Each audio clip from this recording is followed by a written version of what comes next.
ఎవరికైనా ఏదైనా శుభం కలిగితే ఆ శుభానికి కారణం ఎవరు అంటే శంకరుడే. నేను చెప్పట్లేదు ఈ మాట, శాస్త్రములు చెప్పాయి. శుభములన్నీ కుప్పలు తెప్పలుగా ఆయన పాదముల దగ్గర పడి ఉంటాయిట.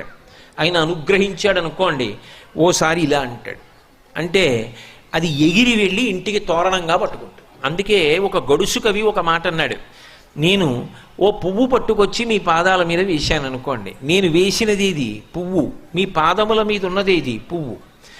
నేను ఒక పువ్వు పట్టుకెళ్ళి మల్లికార్జున లింగం మీద వేశాను అనుకోండి, పరమ ప్రేమతో వేశాను అనుకోండి, ఆ పువ్వు ఓ ఏడాది తర్వాత నా ఇంటి మనవడు.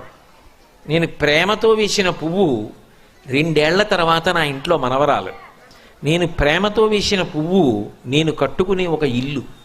నేను వేసిన పువ్వు నాలో కలిగేటటువంటి భక్తి.